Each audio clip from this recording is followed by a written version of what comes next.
De Estados Unidos a Venezuela, al Reino Unido, hay 6 toxinas que están debilitando las democracias del mundo. En esta edición de Efecto Naim, le revelamos cuáles son estos males, sus consecuencias y sus anticuerpos. Además, una destacada politóloga nos cuenta qué motiva a mujeres de Colombia a Alemania a dejarlo todo para irse a la guerra. Y reconocemos a un mandatario experto en decir barbaridades con el título de genio de genios memorables. Esto y más a continuación.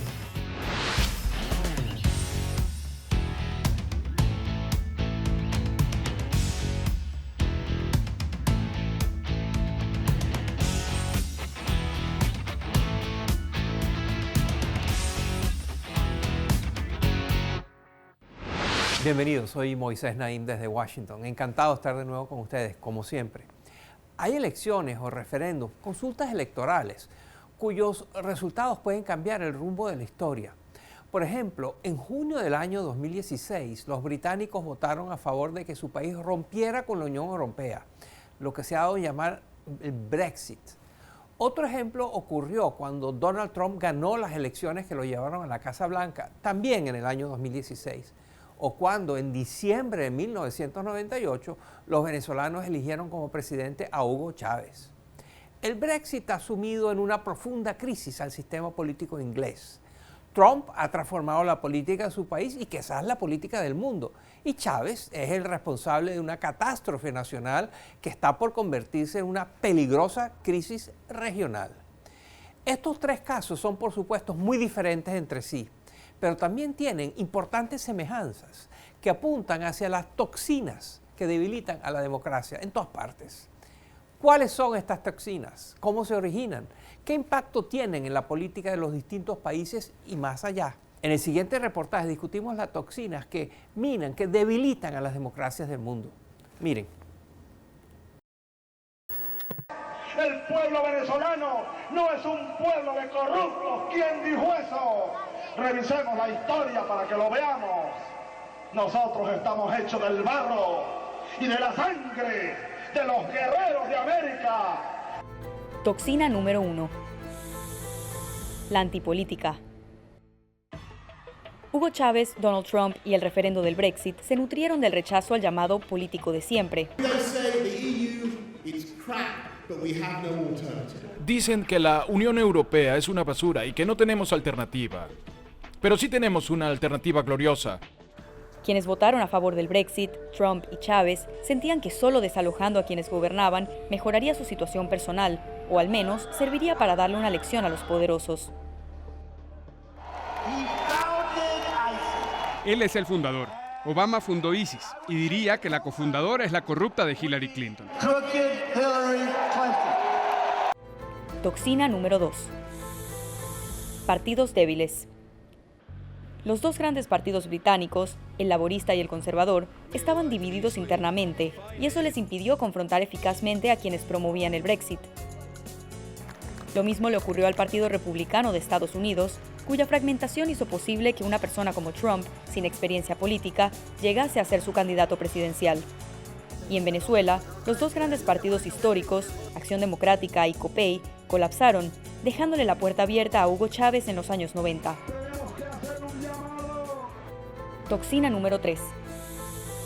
La normalización de la mentira. Retomemos los 350 millones de libras que se malgastan cada semana e invirtamos ese dinero en nuestras prioridades.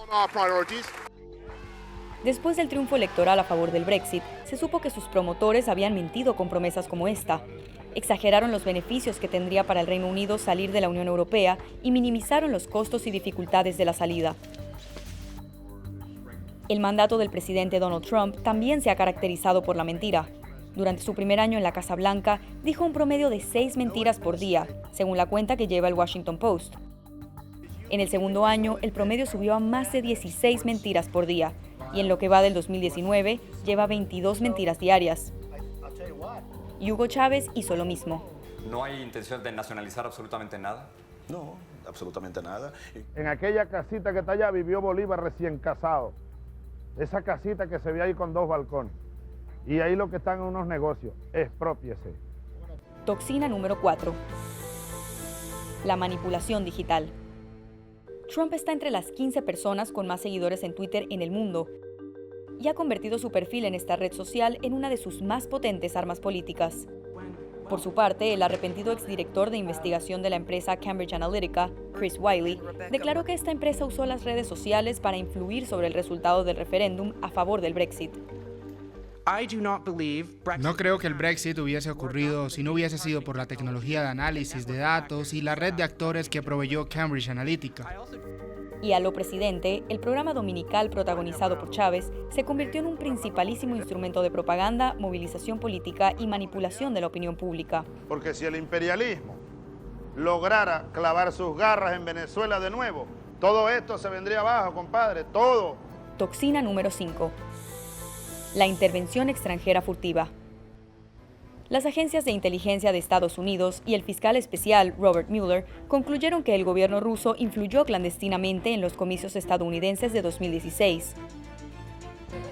Antes del referendo sobre el Brexit, más de 150.000 cuentas de Twitter en ruso enviaron decenas de miles de mensajes en inglés urgiendo a los británicos a salir de la Unión Europea. Y la influencia de Cuba en Venezuela, que durante años había sido mantenida en secreto, es hoy una realidad conocida. Toxina número 6. El nacionalismo. De hoy en adelante será solamente Estados Unidos primero. Las promesas de autodeterminación y revancha contra los maltratos recibidos por parte de otros países rindieron dividendos políticos para el movimiento del Brexit, Trump y Chávez. La hostilidad de Trump y de los defensores del Brexit contra los inmigrantes también fueron clave. Queremos recuperar nuestras fronteras, nuestros pasaportes y nuestro país. Estos 6 factores ilustran el tipo de toxinas que están afectando la política de muchos países. Pero en algunos casos ya han surgido anticuerpos que las resisten. Más división de poderes, más autonomía para las instituciones y más convicción por parte de los medios de comunicación a la hora de responsabilizar a los líderes por sus acciones. Las toxinas que debilitan la democracia y los anticuerpos políticos que las resisten. Es el choque entre estos anticuerpos y las toxinas lo que moldeará el mundo que nos viene. Y al regresar de la pausa vamos a hablar con una destacada politóloga sobre las mujeres en la guerra. No se vayan, les va a sorprender.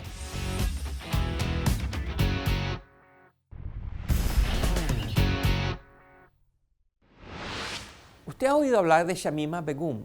Es una joven mujer británica de 19 años que recientemente acaparó los titulares.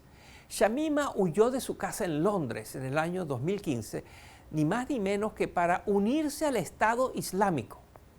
Ahora dice estar arrepentida y quiere regresar a su país, a lo que ella dice que sigue siendo su país, el Reino Unido, lo cual por supuesto ha generado muchísima controversia. Pero como ella, hay un sinnúmero de mujeres que han hecho lo mismo. Lo han dejado todo para sumarse a grupos armados alrededor del mundo o en su propio país. Desde Colombia hasta Ucrania, las mujeres han jugado un papel fundamental y muy variado en los conflictos armados. Y aún así, sabemos muy poco todavía sobre este fenómeno, sobre las mujeres en este contexto. ¿Quiénes son estas mujeres que participan en las batallas, que quieren ir a la guerra? ¿Son voluntarias o son obligadas a hacerlo? ¿Y qué funciones cumplen una vez que cesa el conflicto? Mi invitada de hoy se ha dedicado a responder estas y otras interesantísimas preguntas como estas. Su nombre es Jessica Trisco Darden, es una respetada politóloga, investigadora y activista canadiense. Actualmente trabaja en el American Enterprise Institute, un centro de investigaciones en Washington, y es profesora en American University. También es la autora de una decena de artículos y es citada con muchísima frecuencia en los medios de comunicación como el Washington Post, en Inglaterra, The Guardian, el Newsweek, siempre sobre temas de género, desarrollo, seguridad y derechos humanos, y de mujeres en la guerra. Trisco Darden acaba de publicar junto a otras 2 autoras un libro titulado Mujeres Insurgentes, combatientes femeninas en guerras civiles. Y hoy nos viene a hablar de los sorprendentes detalles de sus investigaciones. Esta es mi conversación con Jessica Trisco Darden. Mire. Usted ha estudiado el rol de las mujeres en conflictos armados en Kurdistán, en el Medio Oriente, en Colombia, en Ucrania. ¿Qué tienen en común todos estos conflictos en cuanto a las mujeres se refiere? Si observamos la amplia gama de conflictos, vemos que por lo general las mujeres llegan a los grupos armados por vías similares. En algunos casos llegan buscando apoyar una causa en la que creen. A veces siguen los pasos de sus familiares u esposos. Y en otros casos se unen a estos grupos buscando un propósito de vida. Un tema recurrente de mi libro es que la violencia impulsa a las mujeres hacia la violencia. Experiencias como la violencia doméstica o la muerte de un ser querido pueden motivar a una mujer a unirse a un grupo armado. La vulnerabilidad económica también es otro factor importante. Por ejemplo, en Kenia, los hogares que son encabezados por una mujer, por lo general, son más vulnerables a presiones económicas y sociales. Y vemos que una gran proporción de las personas traficadas para sumarse al grupo terrorista Al-Shabaab, que opera en Somalia, provienen de estos hogares, encabezados por mujeres en Kenia. Una de las situaciones que más ha sorprendido al mundo es el caso de lo que se ha llamado las esposas de ISIS, que son jóvenes mujeres de Occidente y de Europa y también de América, que deciden irse y entregar su vida a la causa de ISIS y ahí son aparejadas con combatientes. ¿Cuál sería su consejo a un gobierno que tiene que tener una política con respecto a cómo tratar a estas esposas de ISIS que se han arrepentido, que se han desilusionado y buscan regresar a su país de origen? Esta pregunta es difícil de responder en parte porque las mujeres que han viajado para unirse a ISIS provienen de un gran número de países. En general, diría que es importante contemplar las circunstancias específicas de aquellas que quieren regresar a sus países y asegurarse de que se enfrenten a la justicia. En Alemania, por ejemplo, han decidido juzgar a una esposa de un combatiente de ISIS acusada de crímenes de guerra y terrorismo. Cuando esta mujer estaba en Irak, ella compró a una mujer yazidi para tenerla como esclava y fue cómplice de eventualmente matarla de hambre. Este ejemplo ilustra cuán graves son algunos de los crímenes cometidos. El problema es que cada país tiene estándares legales diferentes y para muchas de estas acusaciones es difícil conseguir evidencia suficiente para ir a juicio.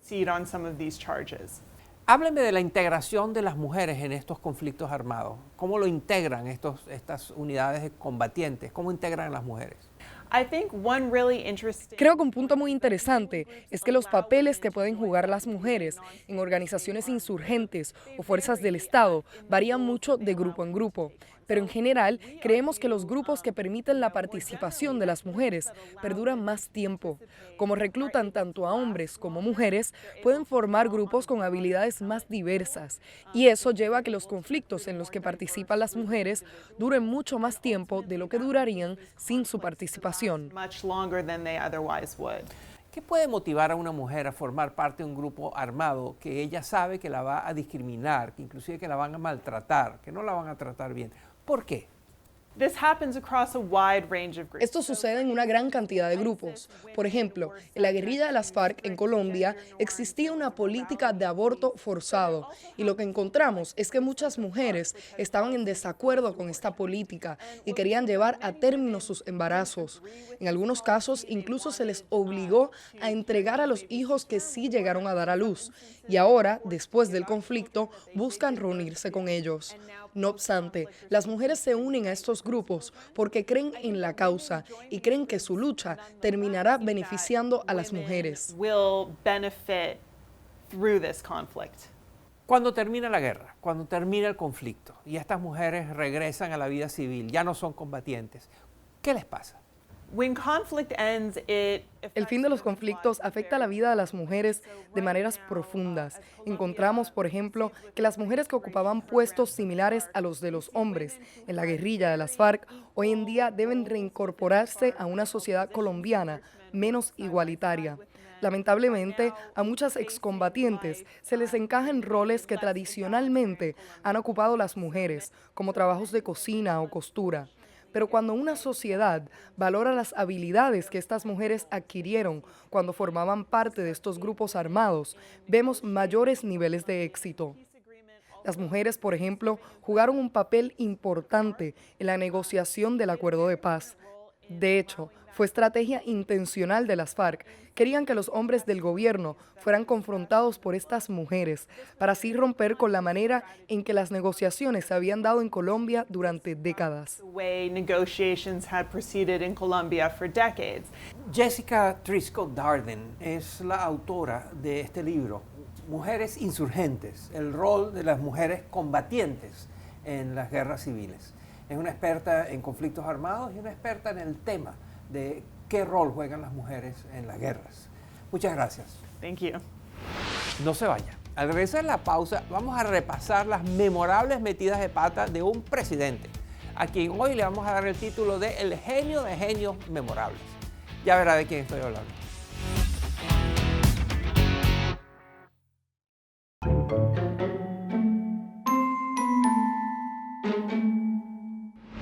El presidente de Filipinas, Rodrigo Duterte, llegó al poder en el año 2016 gracias a sus promesas de acabar con los males que plagan a ese país asiático: la corrupción, la delincuencia, las drogas. Pero desde su campaña y durante su mandato, sus promesas constantemente van acompañadas de polémicas propuestas de cómo lograr estos objetivos. There's a 3 million drug addicts. I'd be happy to slaughter them. Tan es así que estamos prácticamente acostumbrados a sus comentarios machistas, homofóbicos, a sus constantes amenazas y hasta insultos. Pero recientemente Duterte parecía estar decidido a dar un paso para rectificar, para cambiarse, al menos con respecto a su sexismo. Sin embargo, no hizo más que abrir la boca y bueno, miren lo que pasó.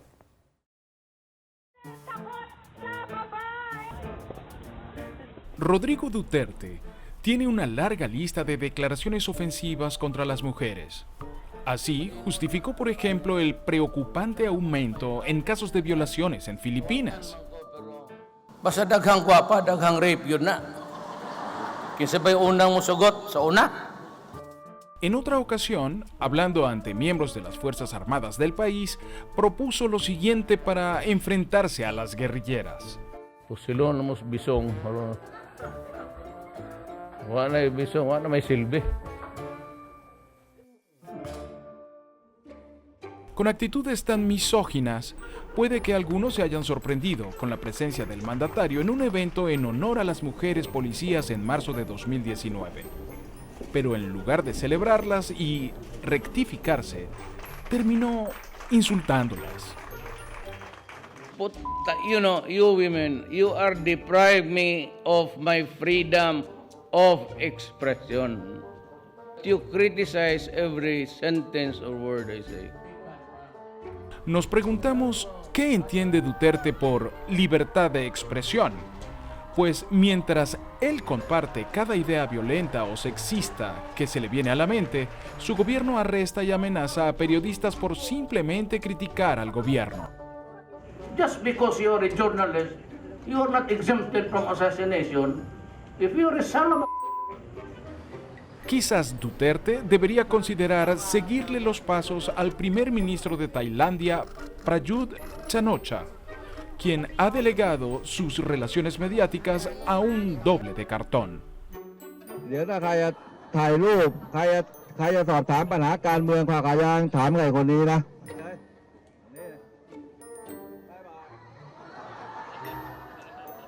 Tal vez así tendríamos menos genialidades de Rodrigo Duterte. En esta sección nos reímos, nos burlamos de gente poderosa, de mandatarios como Rodrigo Duterte. Pero no hay que perder de vista, no hay que olvidar que gracias a las conductas de estos tiranos, mucha gente ha perdido la vida. Si conoce de algún otro genio tirano al que debemos ponerle los pies en la tierra, cuéntenos. Use la cuenta de Twitter del programa @EfectoNaim o mi cuenta personal @MoisésNaim. Y para terminar el programa hablemos de perros. Así es, perros. Con frecuencia el perro es descrito como el mejor amigo del hombre. Y no es para menos. Este animal es leal, guardián, fiel, heroico, amigo. Así es. Algunos caninos han mostrado tanta valentía y determinación que sus acciones han pasado a la historia. Aquí conocemos algunos de ellos. Miren.